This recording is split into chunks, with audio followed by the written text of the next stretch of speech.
या सगळ्याचा वारकरी संप्रदायाचा किंवा भागवत धर्माचा पाया जो मानला जातो ते म्हणजे ही 4 भावंड, दिव्य भावंड की होती.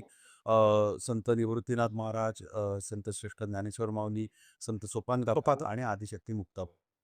तर ह्या सगळ्यांकडे आपण वारंवार जितके वेळा बघू तेव्हा वेगवेगळे पैलू सापडतात.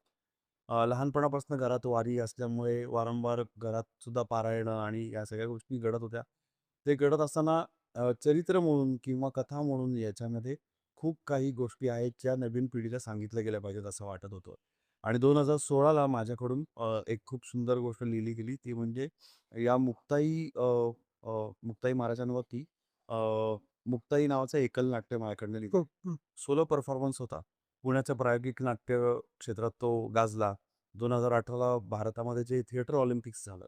त्या थिएटर ऑलिम्पिक्समध्ये त्याचं जे उद्घाटन सत्र होते त्याच्यामध्ये मुक्ताईचं सादरीकरण झालं. 88 देशांमधनं जवळ-जवळ ती नाटकं आली होती. नाटक करणारे लोक आले होते. तर परभाषिक म्हणजे अगदी बाहेरच्या देशातनं आलेले लोकसुद्धा ते नाटक पाहून भाषा कळत नसताना सुद्धा त्यातल्या भावना पाहून रडत होते. भावूक झाले होते. हे सगळं पाहिल्यावर मी त्याच्यातलं पोटेन्शियल खूप मोठ्या प्रमाणावरती लक्षात आलं होतं. आणि शिवराजाष्टक चालू झालं तेव्हा मनात रुंजी घालत होतं, की हे सातत्याने हे चरित्र, संत चरित्र सुद्धा मांडली गेली पाहिजे.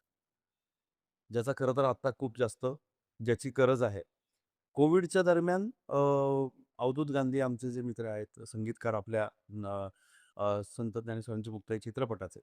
तर अवधूत मुळात ज्ञानेश्वर माऊलींच्या आजोळ घरातील म्हणजे पालखी प्रस्थान केल्यानंतर ज्या घरात पहिल्यांदा थांबते गांधीवाड्यामध्ये, तर तो गांधीवाडा म्हणजे अवधूतचं घर.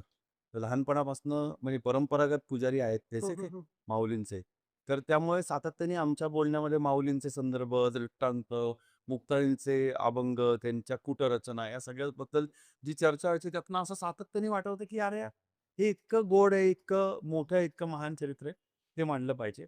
आणि मुक्ताईच्या नजरेतून जे 3 मोठे भाऊ आहेत, त्या मुक्ताईच्या नजरेतून हे दैव भाऊ कसे वाटत असतील, त्यांचे चरित्र कसं वाटत असेल आणि एकमेकात ते गुंफलेलं आहे. या चौघांना तुम्ही वेगळं नाही काढू शकत. तर त्यामुळे मुक्ताईच्या नजरेतून हे सगळं कसं मांडता येईल, याचा विचार करत असताना मुक्ताई या चित्रपटाचा त्या एकल नाट्यातनं जन्म झाला आणि आज कोविडच्या दरम्यान आम्ही जो संकल्प केला होता, कोविडच्या दरम्यान आम्ही सुवर्ण पिंपळाखाली बसलो होतो. त्या नाटकाचं वाचन केलं रात्री उशिरा शेजारती झाल्यानंतर आणि मी आणि अवधूत आणि त्याचा धाकटा भाऊ अमोल आम्ही तिघं जण होतो.